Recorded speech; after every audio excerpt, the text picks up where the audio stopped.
So hello good morning guys. તો કેમ છો બધા એક જ સાંભળીને કંટાળી તો નથી જતા ને? હા, કંટાળવાનું બી નહીં. ઓકે. આજે તો સવારના 9 વાગે બી આવું ધુમ્મસવાળું વાતાવરણ હતું. તે જોઈને હું આવી ગઈ ઘરમાં. આ કાલે મેં હટવાડામાંથી લાવેલી હતી. નાની હતી ત્યારે બહુ ખાતી હતી. અત્યારે બી લાવી છું ને ટેસ્ટ બી તેનો તેવો જ મસ્ત હતો. પછી હું બનાવવા બેઠી પૌવા. પહેલાં તો ધાણો મસ્ત કાપી નાખ્યો, પછી આદુ લસણ મરચાં અને ધાણાની પેસ્ટ બનાવી નાખી. પછી બટાકા બાફી નાખ્યા હતા અને મારી ફ્રીજમાં પનીર પડી રહેલું હતું, તે બી ગ્રેટ કરી નાખ્યું. તમે કહેતા હે પૌવામાં પનીર કોણ નાખી? મેં નાખું મેં.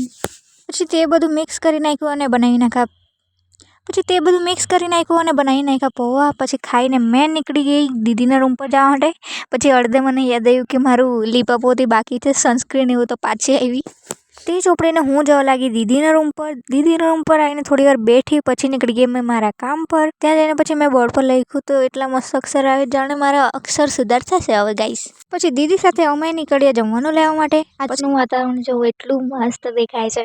मौसम तो ऐसा लग रहा है दिल गार्डन गार्डन हो रहा है, बहुत मजा आ रहा है यहाँ पे. પછી હું આવી ગઈ સ્કૂલમાંથી જમવાનું લઈને પછી અમે જવા લાગ્યા ઘરે. પછી મારી દીદી દુકાન પર ગઈ તો મારા હારું વેફર લાવી, તે ચાપી લીધી ફટાફટ.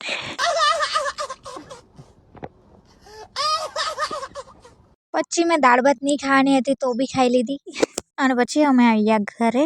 કૂદવાવાળા રસ્તેથી આવેલા આજે અમે. જો સુરત દાદાને જોઈ લઉં કેટલા બ્યુટીફુલ દેખાય છે.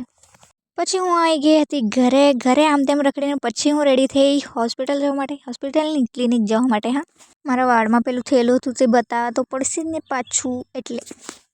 પછી અમે દીદી સાથે નીકળી ગયા કરજલિયા જવા માટે. ત્યાં પહોંચ્યા એટલે ખબર પડી કે ક્લિનિક જ બંધ છે. તો આંખમાં આંસુ લઈને પાછી આવી ગઈ મેં ઘરે.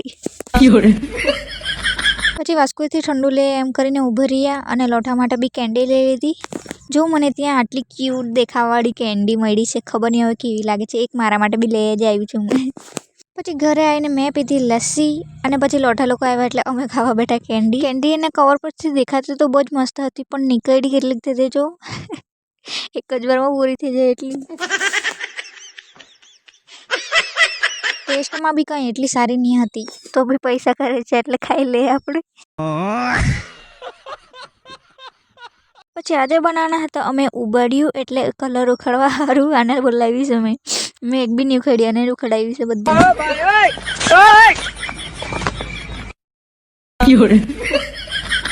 આજે તો મેં બહાર જ હતી એટલે બ્યુટીફુલ સનસેટ જોવા મળી ગયું. જો તે સુરત દાદા સંધાયા કરે છે, જરા દેખાય છે. પછી અમે દીદી સાથે ગયા લાકડા કાઢવા માટે. અને પછી ઘરમાં આવીને મેં છોલવા લાગી, આદુ લસણ અને ધાણો કાપવા લાગી. પછી મેં જમી લીધું તુવેરનું શાક અને રોટલો. ખાઈને પછી દીદી લોકો બેસી ગયા ઉબાડિયું બનાવવા માટે. આજે તો મારે નથી બનાવવાનું એટલે ટેન્શન જ નહીં, દીદી લોકો બનાવે છે. પછી પાપડીના મસ્ત મસાલા મિક્સ કરીને પછી માટલામાં ભરીને સળગાવી દીધું. પછી અડધો કલાક એવું સળગાવીને પછી કાઢી લીધું ઉબાડિયું અને પછી ખાઈ લીધું. તો મળીએ કાલે, બાય.